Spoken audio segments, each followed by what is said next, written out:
Hi everyone, welcome to Wandering DMs. I'm Paul.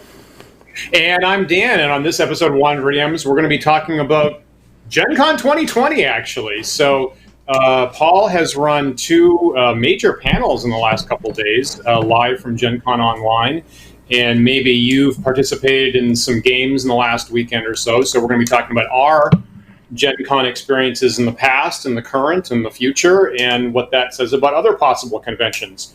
Should you go? When should you go?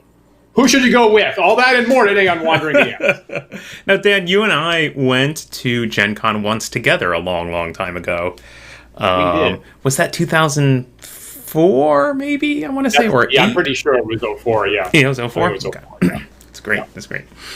I was thinking about that same thing today, yeah. Interesting. Yeah, I've been going off and on to Gen Con for years and years and years. In fact, I remember being there at their 25th anniversary, which I think would have been 92. Right. So I've been going for a long time. It's weird, honestly. I remember going originally, I was maybe 15, I think, the first year I went, and it's shocking that I even got to go. Basically pleaded with my parents to send me, mostly because my introduction to the community of role players when I was a young man, it seemed very alien and far away to me. Right, I had gotten the books. I think you and I've shared this before. We both kind of learned from the books. I didn't really have any close friends that played. I only understood that there was a role-playing community from hints in the back of the book of things like letters in a Dragon magazine or ads to Gen Con. Right, there's right in the back of the basic set. I think there's an ad for Gen Con. I think you're right. I think it was very widely advertised at the time. It was a major part of their commercial project, and there was some kind of flyer in basically every product they made at the time. Yeah.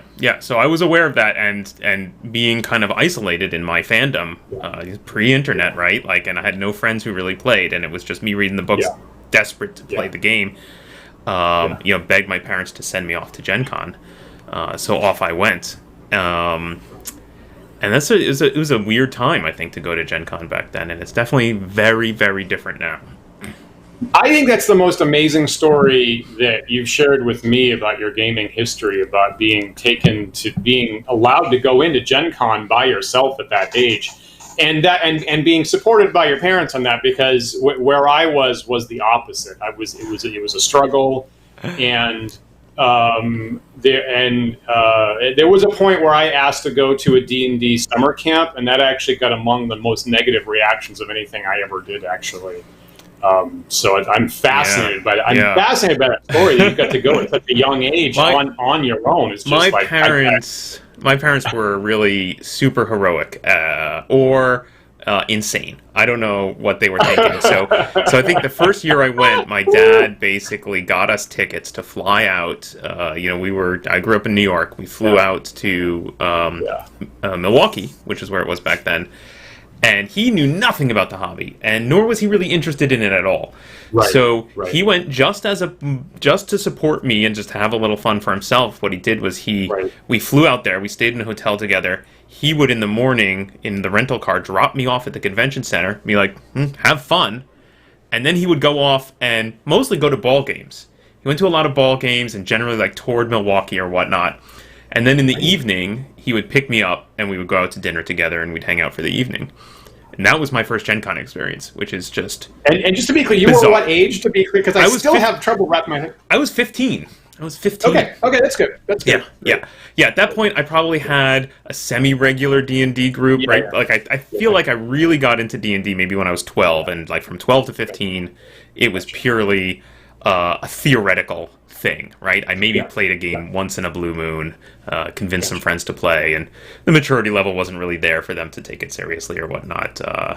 So it was very tenuous role-playing for me at that point. But by the time I was 15, I probably had a regular group that I was playing with. Yeah. I think that was, at that point, I'd been DMing for, good Lord, at least 5 or 6 years, I guess. Yeah. So Dan in the chat actually asked when I started playing D&D specifically. He started in 84, which was a great year for gaming. 84, what a great year for gaming. And I think I started in 78 or 79, I think, with the Holmes Basic set. And so, 15 was the age when I suggested going to a D&D summer camp in Maine, not that far away. Yeah. But you know what? My folks were less comfortable traveling. They were less comfortable sending us to travel. That was just not on the table for us at the time. I mean, now here's the crazy thing. So for every summer thereafter, for the rest of my high school career, I went to Gen Con. And it just got more and more wild. So after that first trip, my dad was like, "Yeah, I'm glad I did that for you, and I'm glad that you had fun, but I don't want to ever do that again." So I think the following year, I managed to convince a friend and his parents to take all four of us. Okay, great. And then I actually remember, I think when I was 17, going entirely by myself, condoned by my parents. They bought the plane tickets and everything, gave them to me. Wow. And I was armed with my older brother's college ID in case the hotel gave me any flack for being underage. Brilliant. Wow. Yep. Holy smoke. That was a crazy trip. So people, I mean, it actually came up in one of our comments on one of our prior shows. If we usually identify ourselves by location of like, you're near Boston and I'm currently in Brooklyn, New York. But I didn't grow up here. I grew up in Maine, rural area in Maine, and so the cultural shift from where I grew up, my family, to now is rather cliff-like, rather radically different. My family wasn't comfortable visiting me in New York for a number of years. And I think the first time I flew on a commercial plane, I was almost 30, I think. I think I might have been maybe like 27-ish, so before I actually flew on a commercial plane, and I was like, oh my God, what's going on with this? Wow. So I maintain a small amount of jealousy. Maybe we should fast forward. So those are the old days. But I think that one of the things that, I mean, that's what I like to dig into. But you've done such interesting work in the last year or two tracking convention attendance numbers, specifically Gen Con. Maybe we should look at like where has Gen Con been recently for a number of people. So let's look at the graph right now, and you can find this on the Wikipedia article for Gen Con. That's where I've pulled this from. But here's the current graph of their attendance.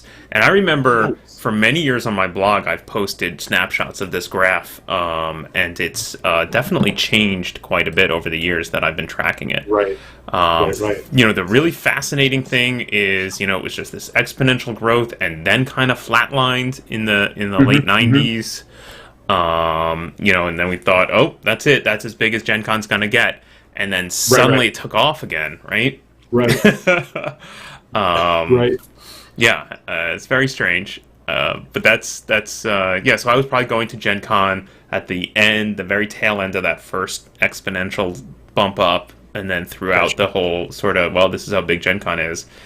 And frankly, this growth is something that's caused me to stop going to Gen Con recently, frankly. Yeah. So I remember, because I remember going there on the 25th anniversary, I was kind of interested in going during their 50th anniversary, but everything I heard leading up to that about the size and how difficult it was to find hotels and, what a crunch it is just to register for games, I said, you know what, forget it. I think we ended up going to Origins instead, just to still get that big convention feel, even though it's half the size of Gen Con.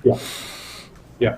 It's interesting because so you and I started playing together. Like I got back to actually having a live play group when I met you, basically, and so at basically the start of the third edition era. So it's funny that the one time that I went with you in 04 is right in the middle of that flatline period in the early 2000s, when I thought that when I had the sensation that there was a kind of a rebirth, a renaissance of experience in the third edition era. but at least for Gen Con, that was actually the flat, crappy point. And then that latter explosion is more or less in the 5th edition era, more or less. I mean, and to be clear, the flatline crappy part is they had only 25,000 people, right? Right. It's still ridiculously big. Right, but off the peak and no growth. Yeah. William makes a really great point here in the chat of like, seems like it maybe picks up around the advent of social media. Okay, all right, that's a good point. My old man sensibility still doesn't jump to that as the first thing. So thank you for reminding us of that. Actually, it could be. I mean, you can also sort of look at when editions came out, right? Like I'm sure that 5th edition kind of coincides with one of those rises, but I think social media is really interesting, right? Because that makes sense. That has really, the internet and social media is really what's changed our ability to spread hobbies like this, right? Yeah, I think our friend BJ always used to say that, like, back in the day, you had a weird hobby, it was just what you could figure out on your own, right? You and your library card, and that's pretty much how you learned about a hobby. And now it's like, no, you go online and suddenly you're connected by everyone who loves it, and they're immediately willing to teach you stuff. And that's the good thing of the internet. That's the great thing about the internet. I mean, granted that fantasy gaming, role playing is a bit of a subculture. You had to go by yourself the first time you went to Gen Con. Mm-hmm. Not everybody has the capacity to do that. Not everybody has the capacity to find. I mean, again, when I got my first basic D&D game, because there's a lot of people that say you really need a mentor to get into the hobby. I'm like, nope, got the box, read the box. I was the DM for everybody. Nobody else had ever heard of it, period, ever. And so you had to kind of dig in and make an extra effort. And you're right. Now with any kind of subculture, obviously not just role playing or anything like that, any kind of weird minority subculture, you can immediately connect to somebody in the world to communicate with that. And that frankly, that's the single biggest change in the world in my lifetime. Right. So cell phones and being able to connect to anybody anywhere in the world, that is a completely historic change that's happened in my lifetime. And I am still trying to adjust to that, actually. Yeah. But that's the great thing. Totally. As I look back on my role-playing experience, I feel like conventions fill this very important niche for me, where, I always think of like every game I run as an experiment, right? I'm always trying something different or weird or new, and then I'm always trying to analyze that and come up with, here's how I'm going to alter my next game based on that. Right. But generally, when I'm running stuff at home or whatnot, that's the crunchy iteration mode where I'm trying to refine and make better. But the conventions, I think, feel like are the inflection point where I meet a bunch of people and crazy new ideas that never occurred to me suddenly happen. Yeah. Right, and I think it's just because you're around so many people and you're having so many conversations and being exposed to so much new stuff that you never even imagined. That's where that spark can happen. So that's. I fear the loss of that right now. I think that I totally get that. Yeah. I totally get that, and it's very reminiscent to it's a very intense experience, and I haven't gone to a lot of conventions, but it's a very intense experience, and I always have a major con high, or heightened charisma, as some people call it, afterwards. And it very much what you just said very much echoes what I've heard recently about.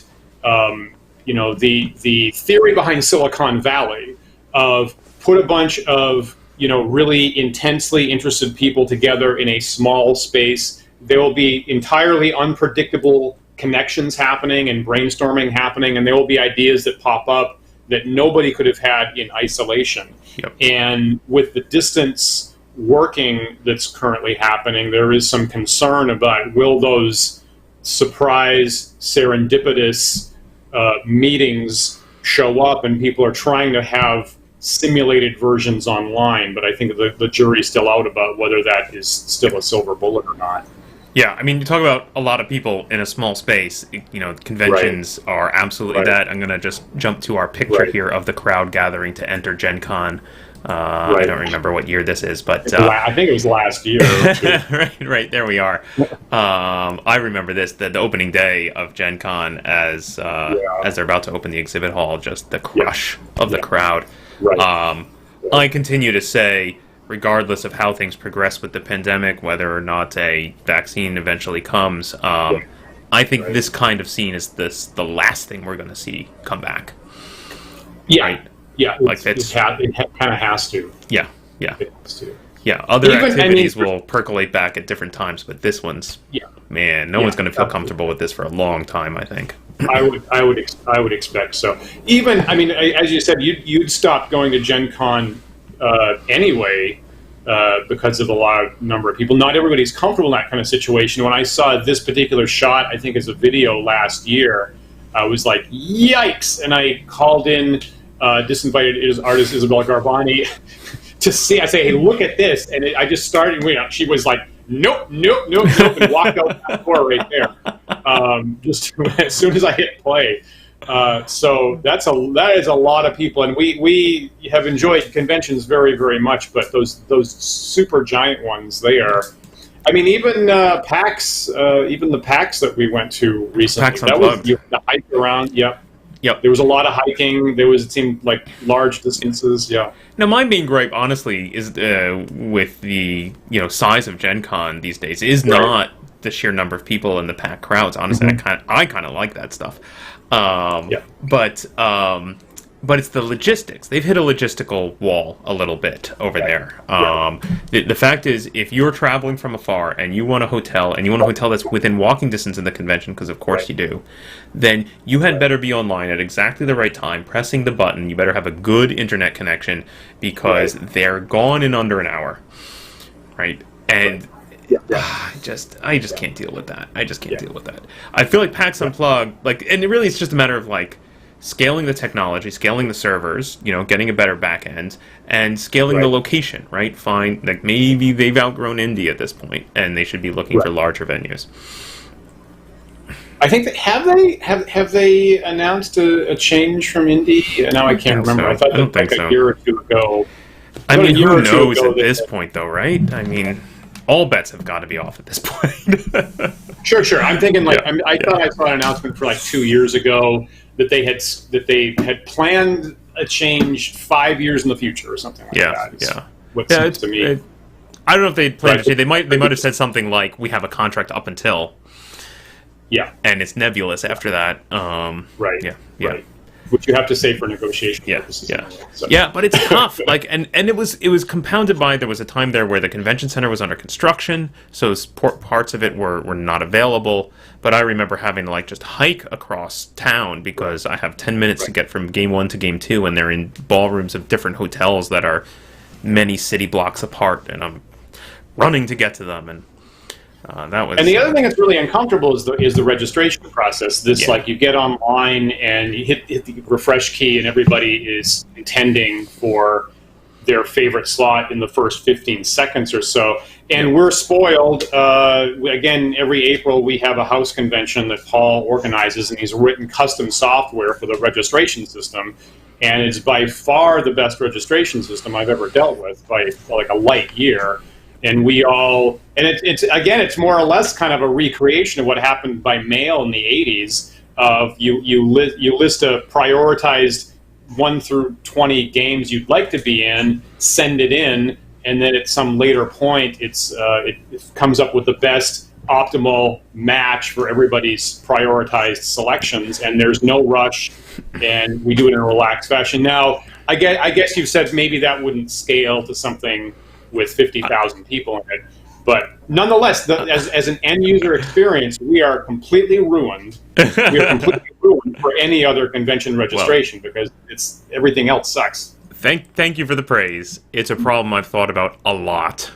And by day I am a software engineer. In fact, now I'm a contract software engineer now that things have changed due to the pandemic. So I don't know if folks who are involved in the Gen Con registration software back end are watching, get in touch. I got a lot of ideas. I could give a higher recommendation. If anybody is listening, I could not give a higher recommendation to Paul Siegel. I've said it before. Paul Siegel is, my understanding, the world's #1 chief expert on convention registration software. He's done it, experienced it. He's dealt with conventions his entire life, and it's the single best. And he's the hardest working programmer I've ever met. Oh, thanks, thank you. One of the registration systems, I'll even say, I mean, if you want to check it out, right? I feel like you should be wearing a big clock at this point, Dan, right? Yo! The hype's getting a little out of control. Okay, I'm cutting that off. I love Public Enemy. Massive respect to them. But that's still publicly available, right? People can go to HouseCon and see the small scale registration is actually publicly available. They can use it for their own HouseCons if they want. It is true. It is true. It is available. It's not free. There's basically it anticipates. I don't know how much people are going to want to do this right now. It's scaled for a small, like 50 people or less size gathering, and it assumes that you're all going to be pitching in to cover the costs of something like, say, a rental of a large house.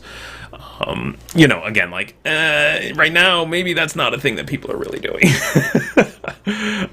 The world's kind of changed, so. True.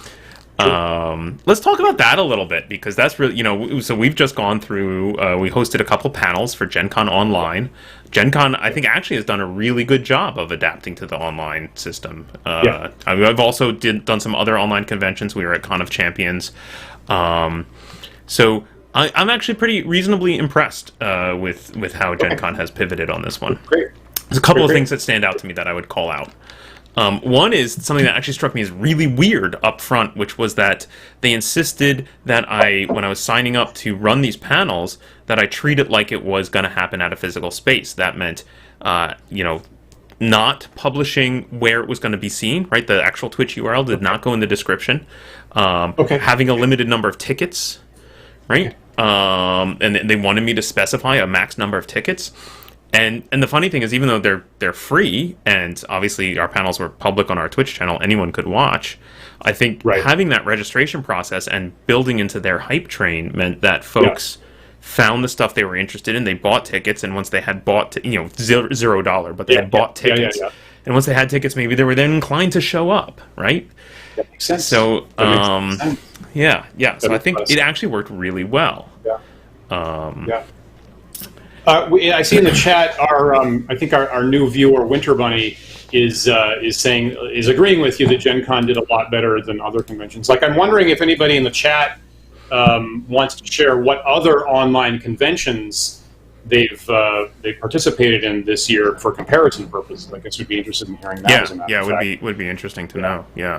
Yes, certainly. When we were doing Con of Champions, which was done to help support tabletop events, which is a website that helps convention organizers have an online system for registration and whatnot. That company was in danger of going under. They did a big fundraiser. Clearly, they were using the same software they used for the physical stuff, and they had not done a lot of work to adapt it. I don't blame them for that. They were just trying to survive at that point. And I was doing everything I could to help support them. So, so I'm not terribly surprised that there wasn't a lot of innovation there. But, the other thing I saw, Dan, that I'll call out Gen Con for that I was really impressed by was the squad stream. Did you look at their squad stream? I did not. Okay, so on Twitch, Gen Con had 3 different channels, right, where they're showing different stuff, different live plays or games or panels or whatnot. And then they have the squad view that shows 3 of them simultaneously, kind of like one in a big window and 2 smaller ones. And you're only getting the audio for the top one, but you can just jump between them, just click and boom, boom, boom. And watching that stream, I felt like was the most in this virtual setting where I felt like it feels like I'm at a convention, right? Like there's stuff. There's stuff around me going on, and I go, oh, what's this? Oh, what's this, right? I thought that was well done. Cool.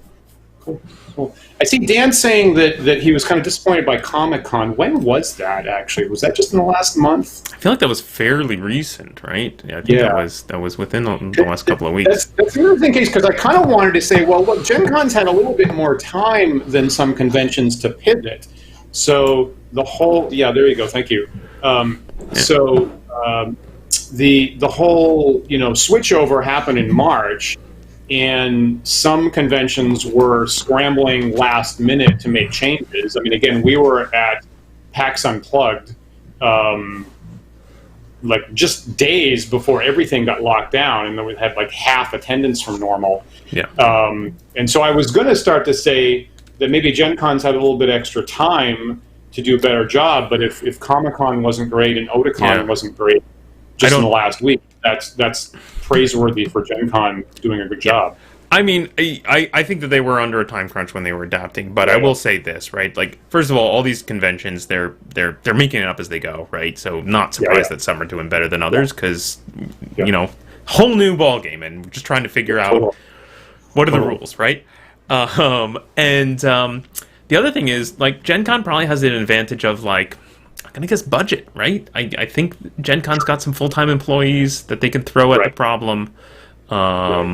You know, so possibly they have a little more budget to figure out a solution.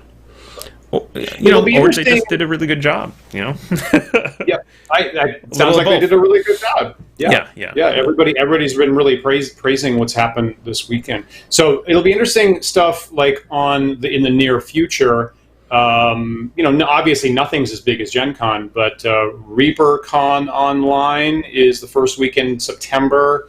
Greyhawk Con, organized by Lord Gasumba or Jay Scott on Twitch, is first weekend in October. So it'll be interesting to see how well those normally in-person things pivot online. Yeah. Hopefully they get some experiences out of this and do a good job too. You know, I think for me, the big thing is those extra elements of community, the things that make it feel like a gathering of a lot of people.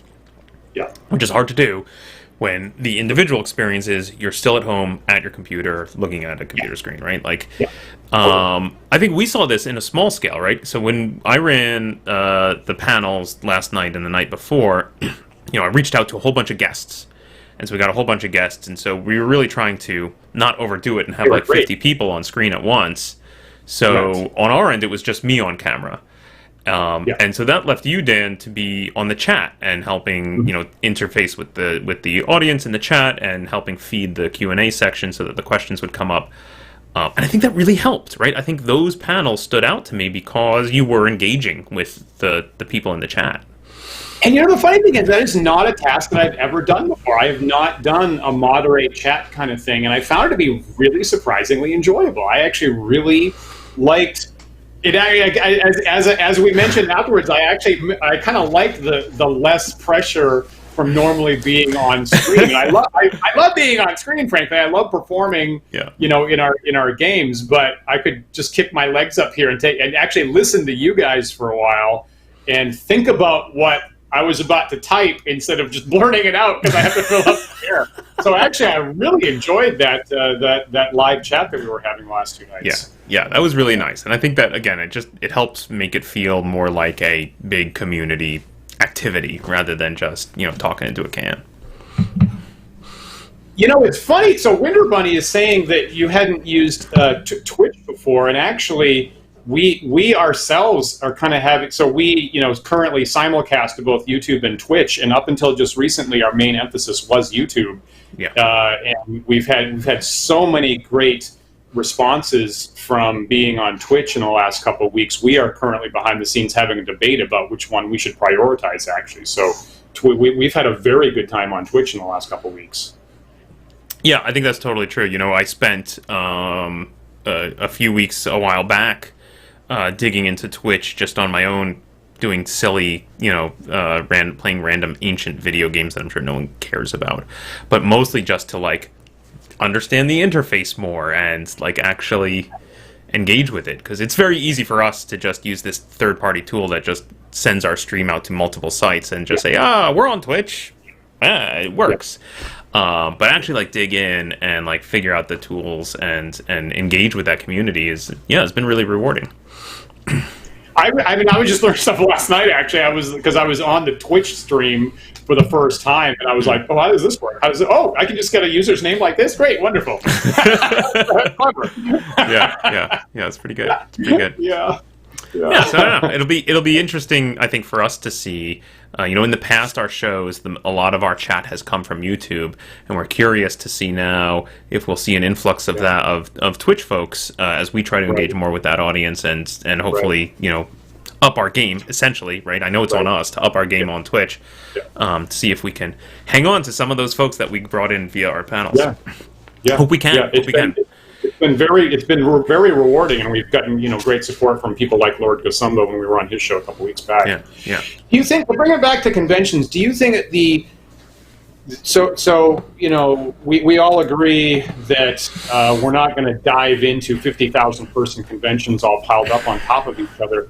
Do you think that possibly long term there might be like an adjunct to conventions as a standard thing? Like if there's greater outreach and there's people that normally don't or haven't been able to attend conventions live, do you think that conventions might start having an adjunct that's online at the same time as their actual in-person conventions? Do you think that'll be a thing going forward?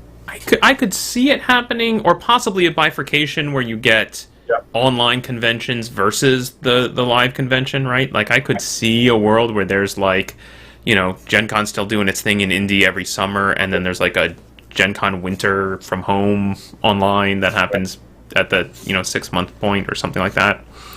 But I don't know. I mean, especially for the really big ones, if they have the budget to have a big staff, why not? Right? Why not also have an online arm to the convention? How common has it been to? I mean, you and I were at a what's it called again? What am I? Acquisitions Unlimited, right? Is that? Oh, Acquisitions Incorporated. Yeah, we were at an Acquisitions Incorporated taping. Mm-hmm. And it was obviously broadcast later. Has it been common to have live panels at conventions that get broadcast online at the same time? Has that been growing recently? That's certainly very very much a PAX thing. Certainly PAX has done that a lot. Okay. Right. Okay. Yeah. Oh, a great comment here from William. Wait, I want to put that one up here. Yeah. Would people pay for it, or would they expect it to be free? Right. Great point. What about talk about that perceived value, right? Like that's the interesting thing. One of the things is all these conventions pivoting to online. Like the first change they're making is it's free, right? Because they're just trying to hang on to their audience, and I get it. Right. But at some point they got to stop doing that, right? They're going to have to start charging. Now I think maybe at Gen Con, while like the panels and the badges were free, I think you still had to maybe pay for some events. Mm-hmm. I think like some of the events were still, $2 or $1 to play a game. Okay, great. I think I'm not totally sure on that, but yeah, clearly. Sorry. It feeds into a couple minutes back. William pointed out that like when he sells things on eBay, he never gives them for free, even though he just basically wants to get rid of them. He puts at least a $5 price on them to give some kind of perceived value to get some perceived value. Yeah. Very smart. Yeah. And I think that's what those ticket fees are about, right? Like if Gen Con's really worried about their bottom line, then we're going to see badge prices come back, and you're going to see your $50, $75, $100, whatever it is these days, badge. Right. They're going to have to do that, right? They can't keep holding free conventions. And will people pay for it? I don't know. Right. I mean, maybe if that's the only option. Right, and it makes sense why they didn't want people to advertise it as being free online in the first place, to maintain that expectation that Gen Con is some kind of premium event that's worth your money. Yeah. Great. Okay, so here's another interesting problem of online conventions that I just thought of. Sure, it definitely opens the doors, right? A lot of people who could never make it to Gen Con before are now able to go to Gen Con online, and that's a fantastic thing. But there's still the time zone problem. Now, if you tuned into our panel last night at 8 p.m., where I was joined by a bunch of DM's Guild authors, Micah Watt was calling in from Australia.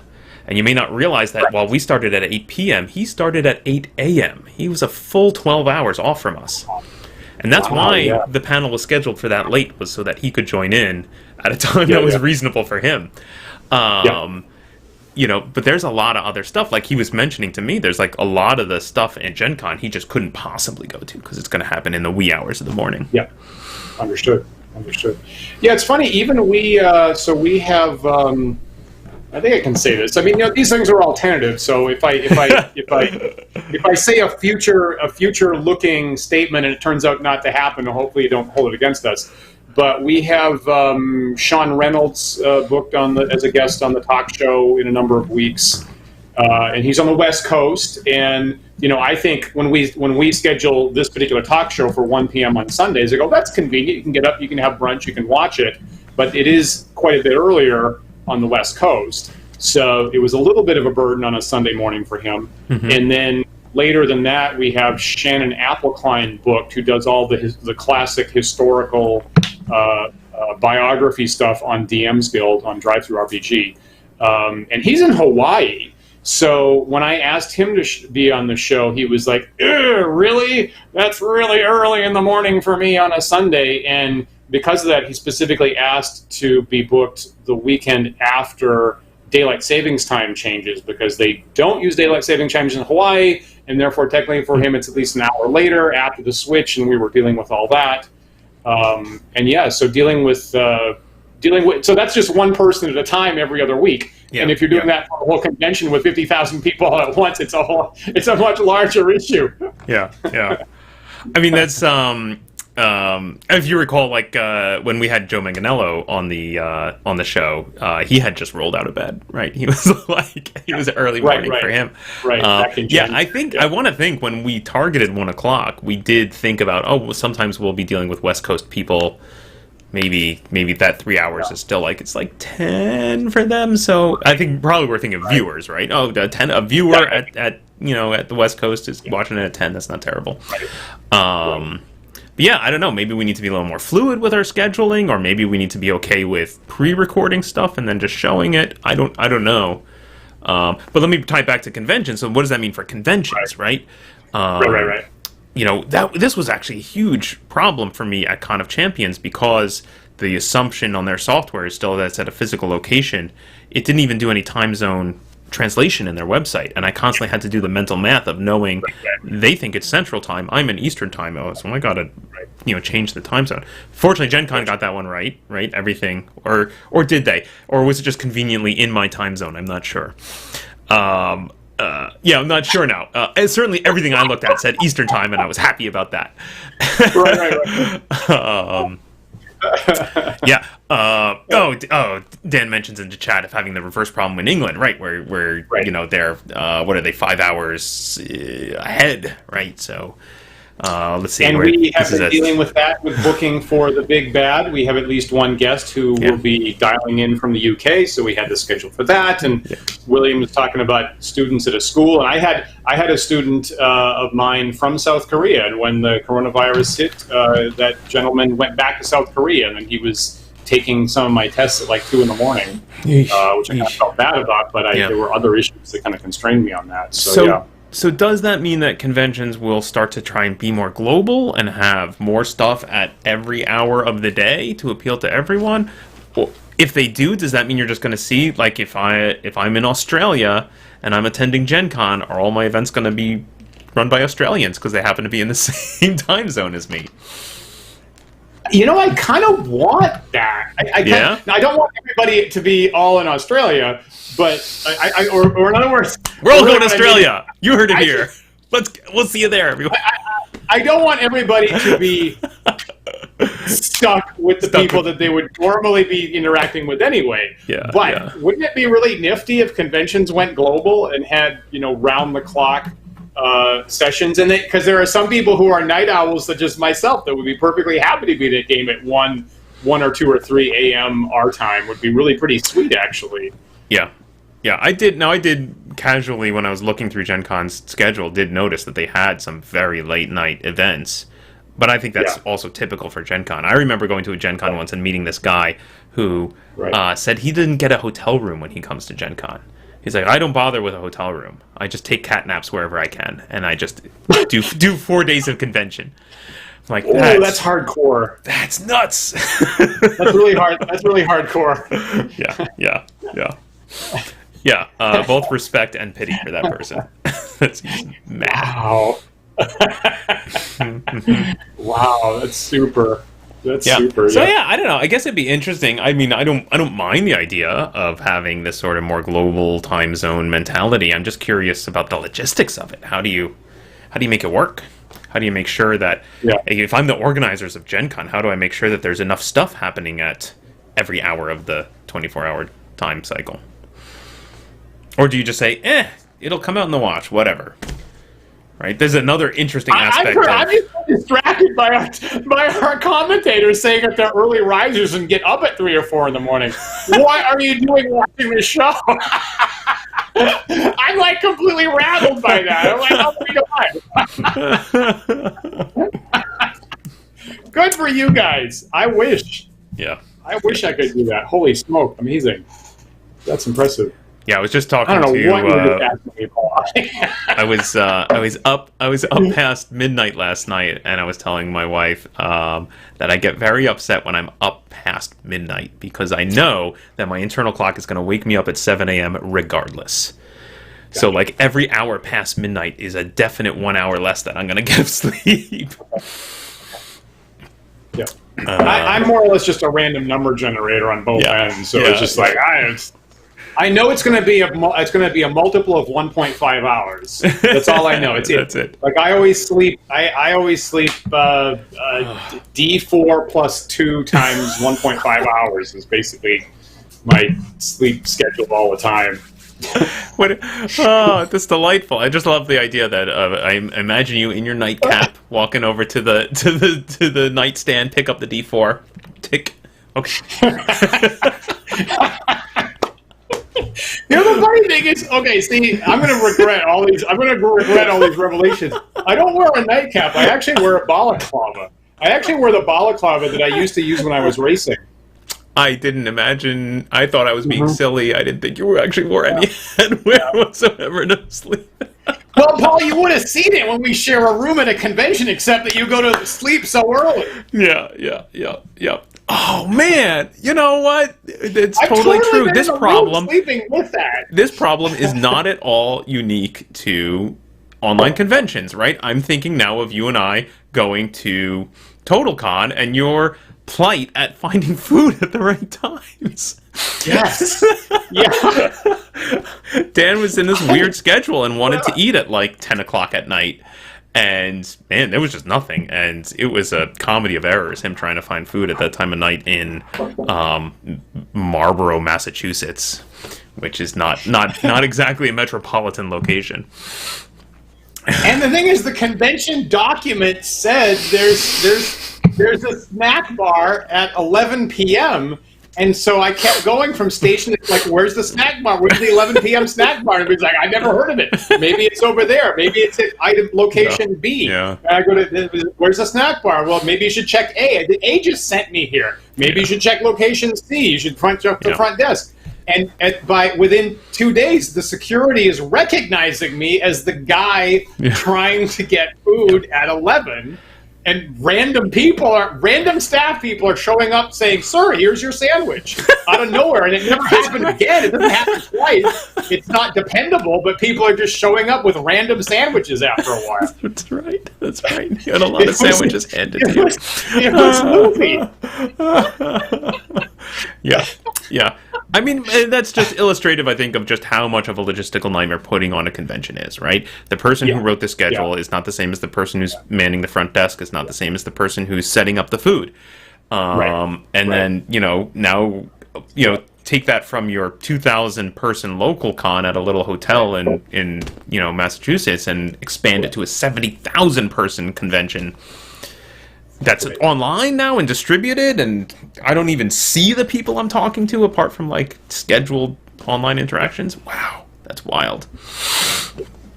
Oh, my goodness. Yeah, so I don't know. Like, I don't know what the right answer is there. Is it more attempts at structure, or is it less? And we just say, we'll see what happens, right? Like, one of the advantages of an online convention is you're not limited by physical space, like number of ballrooms. You don't say, like, oh, we can't have another panel at this time because there's not enough ballrooms. No, there's infinite ballrooms, right?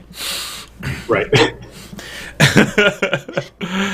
That's the name of my next adventure and my next band. Infinite ballrooms. Infinite ballrooms. I'm writing that down right now. Yeah. Here you go. Winter Bunny says, take the stream with me because smartphones.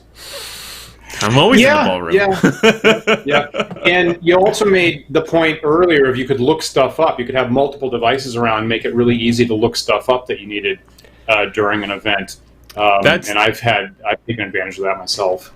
that is the inverse issue, right? Of just like there is so much stuff, but how do you get it in front of people? I did notice that on the Gen Con Discord server that there was a whole channel just called Featured Events, where they had some staffer who was posting for every hour, here's 3 events you might be interested in. Here's our sort of featured 3 events happening at this hour. Great. Yeah, so I think stuff like that is super important, right? And again, you only get that if you think to do it and you have the staff to say, okay, your job is go write up featured events for every hour. And also this point that you also have about eating well, particularly if you have dietary restrictions or something like that, becomes much easier when you're at home. That's a really good point, actually. Because I sometimes don't do very good at that. I mean, the joking of the comedy of finding food aside, I remember past Total Cons when it was at another hotel where there was really one food option. And for those viewers who don't know, I am a vegetarian, and it was not at all vegetarian friendly. And there was a couple of years there where I would come to Total Con with a big cooler of food, and I think I would smuggle in like a toaster or anything I could plug in to cook my own food.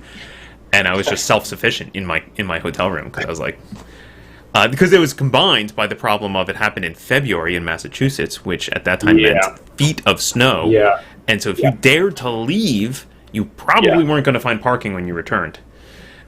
I remember you telling me about that. About half the parking lot taken up by mounds of plowed up snow. That was rough. It's much better now. They moved to a new location, which is much. Not only is the parking situation taken care of, but they're right across the street from actually a whole bunch of restaurants. So you could just walk to restaurants now, which is so super convenient, right? I know. For my online convention, my favorite restaurant is just in the next room, right? Yep. Of course, I got to make the food, but can't win them all. Yeah, which is great. The one time that I went to Gen Con with you and some of our closest friends and BJ and people like that, had to do it once for me. Had really had a blast. I remember. It's funny because I got started, and my first game was, and I booked games I didn't have any blocks off. I booked games the whole weekend to get as much in as possible and as many different, like editions of D&D as possible. I'll say that. Mm-hmm. And the first game was terrible. It was like one of the worst games I've ever seen. Is someone's running a 2-hour ship-based, we're fighting on a ship game, and he gets to the table and he's like, oh, I should have prepared some pictures of a ship or something like that. Does anybody have any loose paper I could draw on? And he gets 2 pieces of notebook paper with the Riffley spiral ripoff part still on there, and quickly draws 2 ships, right? And then is like, I love creative things in combat. And 2 rounds later, I'm like, I have a grappling hook, so I grapple over to the other ship and I swing across. And he's like, that doesn't sound like a reasonable thing. I don't think that's physically possible to really do. And I was like, if you are making a game at Gen Con, the premier gaming convention, you bring your A game. You don't. I was really surprisingly disappointed. Now, fortunately, the games for the convention generally just got better and better and better. So my whole weekend just got exponentially more wonderful. And then the best thing of all was getting in the D&D tournament with me and you and BJ playing all dwarves, and we'd been practicing our dwarven Scottish accents for a week in the run-up to it. And as you recall, there were 2 people there that hadn't met us, and got hammered with the 4 of us all doing our Scottish accents. Yep. And so I guess that was the D&D Open, and then I personally got in a D&D tournament without you guys, which is classic, traditional, scored for points, team-based, multiple rounds, go for the championship. Mm-hmm. And I came away from that thinking, this is how D&D should be played. Thinking, at least for me, with my competitive nature, I see why in the 80s and advanced D&D were tuned for convention tournament play, and I came away and going, I would like to play in a tournament all the time. This is my favorite way of playing D&D. And perhaps, Paul, that experience fed into the idea for the big bad, where we get to do that as an upcoming online show, which we're currently in production. I was wondering if you were building there to a promo of the Big Bad. Yeah, but if anything Dan just said sounds exciting to you, do check out wanderingdms.com/thebigbad. That's our new show we're working on, which does feature a lot of what he was just talking about. It's funny you said let's do a show on Gen Con. I was like, that is like one of my most precious, like fond, like this is how it ought to be. This is great. Tournament experience that totally fed into the big bad. I've gone to a lot of conventions at this point, and I would say that when talking to folks, and especially folks who've never been to a convention, a gaming convention of any kind, my word of warning is always that like probably half your games are not going to be great. Right, like it's a real crapshoot, crapshoot, especially in the early days. Now, I think, and I say early days because, like, depending on how big of a convention we're talking about, if you're going to a small local con, probably you want to go for a couple of years in a row. You're going to start meeting people, you're going to start recognizing names, and you're going to get better at attending the convention. I know that seems like a weird thing to have, but you're going to get better at attending the convention because you're going to say like, oh, I know this person runs great games. Oh, this game is run every year at this time, so I'm always going to go to that. Like, that's my TotalCon experience now, is like, well, I have these staples, and like, my schedule's half done just right then and there, because I'm like, oh, I have to do this on Saturday night, oh, I have to do this every, got to go to the Car Wars game, because it's freaking great. Yeah. So you get better at it. But I would think the first year at a new convention, probably going to be 50-50 for your games. That's a good point. Yeah, I was actually looking at my notes from TotalCon the other night. I was actually cleaning up some notes that I haven't gotten to the last couple months, and I had some notes from a very bad narrative game that I tried out that was like I was just kind of dumbfounded by. So good to try, good to find out. Another downside I think to online conventions is even though they're Gen Con's clearly trying with the ticketing thing to give that perceived value, I think that. At least anecdotally, I can say my experience is that fewer people who register for a thing actually show up. Right? It is just much easier for attendees to do just not going to go to that. Right? Totally true. Not that I want to twist anyone's arm and say like you sign up for this, you have to go. But I think that being physically present at the place where you're just surrounded by it all the time, and you're like, well, what am I going to do? Right? I'm either going to go to this event or. Hope I find something else, or just sit around in the hotel room. Screw it, I'm going to my event. Yeah, that makes it makes a lot of sense. I like the intensity of an in-person convention, and it really does. It is interesting how my personality can vary if I'm in a interactive people environment versus I teach computer science, and I used to do engineering professionally, and I like programming. I can sit here by myself and actually find it very, very satisfying to just sit here for 3 or 4 days and just dive into some kind of programming problem. And my personality is different 3 or 4 days into that, and then if I go to a live, if I'm teaching, presenting, or best of all, going to a live convention, my personality is actually kind of different and kind of better in a lot of ways. So I do think that we would lose something if we weren't able to be with other people in a space face to face forever. Yeah, I mean, I think the longer this goes on, the more interesting innovations we're going to see. I hope that somebody is trying to solve the problem of keeping the focus on the convention, right? Like that's definite problem, right? Like now the convention has to not only compete with all the other stuff happening at the convention, but also just like your television show, or go sit in your backyard and whatever, right? So and Winter Buddy makes a great point that the flip side, you're right, and I think William said this earlier about how it's a lot easier to bow out of either a game or a panel, particularly if you are in one of those big conference halls.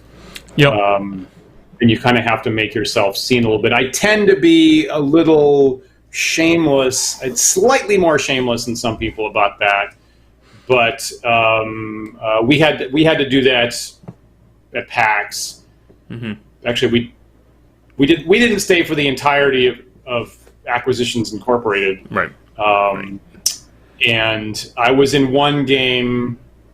When the heck was it? Actually, it was at GaryCon. Actually, that was so. Which I was really looking forward to. It went so bad. That was the one time that I got up and went, I have a sick friend. I gotta go. You know, I wrote a whole article on my blog about this not too long ago about, sort of abandoning or trying to abandon those social niceties that stick you at the table and potentially make the game worse for everyone. A bit of a controversial topic, actually. A lot of the feedback I got was some pro, some con, which I agree on. It's not a cut and dry thing, right? It's true. Yeah, I remember you kind of wrestling with that. And on the other end, wrestling as a referee with a particularly bad player. I remember that too. Of like, that's even harder. How do you request that someone bow out? That was super hard. If people want to see your blog entries on those topics, Paul, what is the domain for that? Yeah, that's at paulsgameblog.com. I think that the article I'm referring to is fairly recent, I want to say. Admittedly, since we started streaming, my blog posting has taken a downturn. Yeah, Yeah, gaming versus social graces, I think I posted back in May. So, yeah, it's an interesting topic. We could fill a whole talk show with it, so let's not try to cover it in the last 5 minutes of this one. And that's why we have a weekly talk show, Paul. There you go. Yeah, I don't know. It's tough. It's a tough nut to crack. I feel like there's no obvious answer here. I don't have a lot of brilliant ideas for what the next big thing in online conventions is, but I hope people are thinking about it, right? I hope that it's not just just make the online convention good enough for now because we're going to get to the other side of this thing and it won't be a problem that we have to deal with anymore. I understand that, but I don't know. I would rather be planning for the future of amazing online conventions. And then if it turns out we don't need that plan, great. But if we do need that plan, let's start making it. I'm going to guess that things will be changed. I'm going to guess that things will not be exactly the same, and we are lucky to be living through a really incredible historical moment, and I think things will be at least somewhat changed on the other end of that. So we hope that everybody sticks with us and gets out the other side and gets to experience the interesting, new, fascinating world that awaits us in the future. So, yeah. All right, Dan. We're about winding up here. Any final thoughts on online conventions or Gen Con specifically? To be clear, the panels that you've run the last 2 days were entirely organized by Paul. So he got all the great guests that blew my mind on Friday night for the online RPG panel, and organized the technical aspect of it and did all of that work. I guess on Saturday night, D&D Elise invited most of the people to the panel, but you still did all the back end work. So everything that happened the last 2 nights is entirely due to Paul, and it was really wonderful, and I'm glad that I got to participate when it started up. And if anybody wants to see those panels, they are archived on our YouTube channel under Wandering DMs. So those are awesome. Just so folks know, we did the topics of the 2 panel. The first one was called Zoom and Enhance, and it was about specifically about playing RPGs online, and how to adapt from your tabletop to online play, and how to optimize your online games. The second one was called Shot Npcs, and was more of an adventure authoring oriented panel. A lot of DMs Guild authors on that one, talking about how to make interesting NPCs for a one-shot convention game or one-shot game. Right. We should perhaps, that seems like a really interesting topic that we should revisit.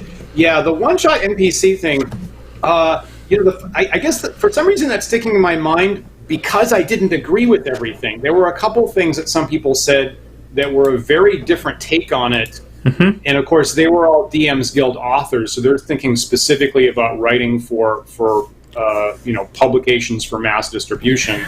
And I I kind of disagreed with a couple of the things that got said there. So we didn't get to that. I had it. I had notes. Didn't get to it today. Right. So maybe let's do that on a future episode, because making NPCs. It's really, and the problem is actually very different when you go from the sort of I'm writing content just for myself to run to I'm writing content to publish to a larger audience. It's a very different problem. Just as an example, I mean, I know we can't get into it, but just as an example, some of us were debating in the chat about the idea of identifying a particular well-known actor as a key for an NPC. Maybe we're comfortable with that for our own personal notes. Maybe we would not be comfortable with that putting in a publication. Would that be okay for like a published product? I've never seen that, but it seems like anyway. So I'm sure we could fill up an hour just on that. Yep.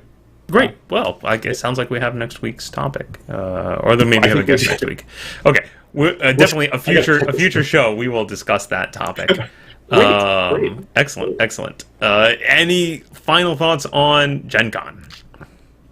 Really, I'm glad it's there. It sounds like they've done a great job pivoting. I think that you are one of the tent poles in making that happen this week, and we are super glad that Wandering DMs got a chance to participate and get in touch with some wonderful new people. Yeah, which is what conventions are all about, Paul. Exactly. I totally agree with that. It's a very different convention experience than what I'm used to. I would still honestly love to go back to an in-person convention and try and do what I did for this one, like on a stage. That would be super fun. I never got to do that.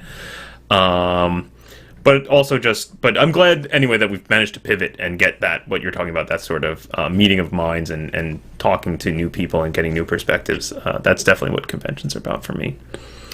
Viewers, if you have any thoughts... I'm going to rip off Dan in the comments and say that, yes, you were the tent Paul. Oh, dear. Well, with that,